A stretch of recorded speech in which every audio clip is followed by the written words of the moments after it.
Well, that's precisely the reason for economic stimulus because the economy has momentum, right? On its own, we have momentum. The problem is when you see what's happening in North America, in Europe, in Japan, that's having an impact on growth all around the world, not just the Philippines, but other parts of Asia. And I think the stimulus is a proper and classical policy response to a period of slowing growth. I don't think we can guarantee that it's going to lead to a certain specific number as far as growth is concerned. But certainly the stimulus is intended to keep the momentum going. Is this government's response to criticism that we No, this is a response to the global economic slowdown. The criticism of underspending, I think, is a little inaccurate. Here's what some people are calling underspending. When you are spending 30% less on infrastructure projects because there are no more kickbacks and there's no more the process is much more transparent and there's less waste. Some people will call that underspending, but I think we call it prudent spending. You can argue that the 30% that went to somebody's pocket is economic stimulus, but we think that economic stimulus is better spent the way we're doing it now. That kind of economic stimulus is, first of all, is illegal, and secondly, it's something that we promised to stop. So, um, underspending to some extent because of the new processes that we put in place, but I don't think that underspending is. I think the charge of underspending is really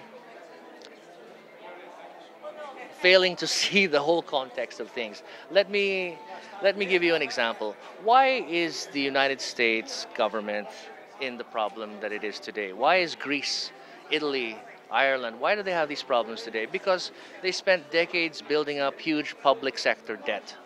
Okay? And I think the reason why people are looking at us is because we did not do that and we're not doing that. So on some people may call it underspending. I prefer to call it prudent spending. I think it's sound fiscal policy and I think it's very cognizant of what is happening around the world today. That kind of debt accumulation that we saw in Greece and other countries is not something that we want to replicate here in this country. so prudent? Yeah. It's a half full, half empty thing. The half empty guys will say it's underspending. I think the half full guys will say it's prudent spending. Again, let's look at the lessons that we're learning from this current crisis in the governments in Europe and the United States that have spent a long time building up public sector debt and are now paying the price. We're not going to pay that price because we're being prudent. So the stimulus schemes affect this year and early next year. That's What right. are the sectors that will not immediately benefit? Well, we're looking at infrastructure spending. We're looking at uh, there are a number of other things. Social spending. There are a few other things on the pipeline. Sorry, that's a whole menu of things, and off the top of my head, that's what I can recall. But there's money for DPWH, there's money for DOTC, so there's a lot for infrastructure. There's of course money there for social services, um, and certain things that need to be paid for example, that will help stimulate the economy. Recapitalization of the BSP, for example, some of the money that's long delayed, I think, is going to be spent there. So it's a whole menu of things calculated to have, as I said, the more immediate impact on the economy. Like how many ways do you think the common citizens will ordinary citizens will benefit from this stimulus? What are the concrete Well, things that they can feel? let me give you something very immediate. Part of the reason why we're seeing floods this severe is because a lot of the infrastructure has been allowed to deteriorate. Let me give you an example: the Rojas Boulevard seawall. That's an old wall, and you saw what happened in the last storm. Secretary Singson looked at that, and he looked at the structure of that, and we're not just going to rebuild it the way it was. There's going to be a bit of redesign to make it more sturdy, so that when other storms come, we don't have to worry about that seawall getting you know. That's part of the stimulus.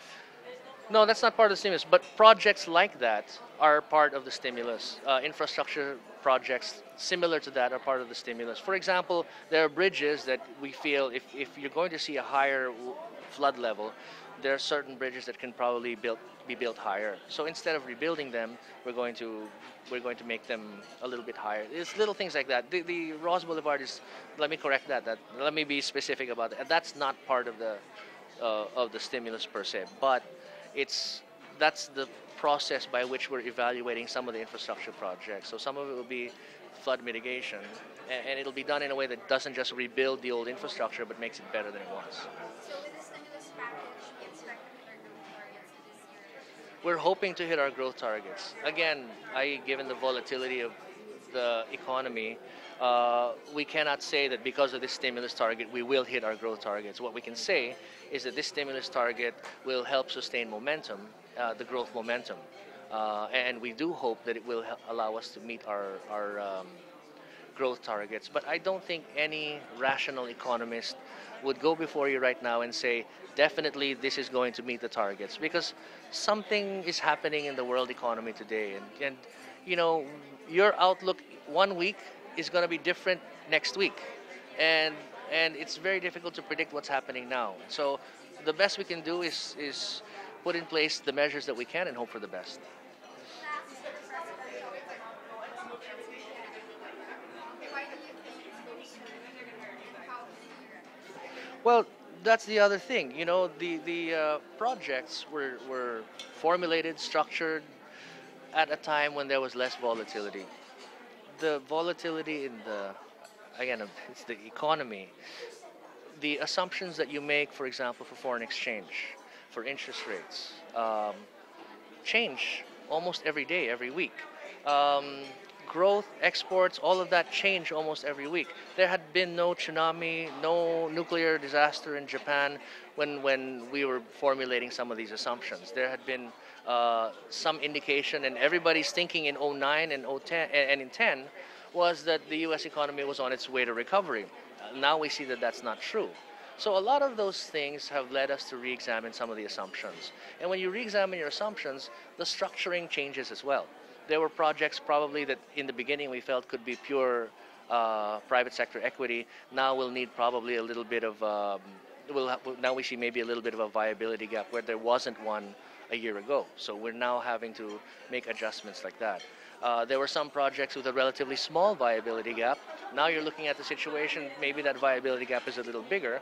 So you've had to readjust these things. Okay.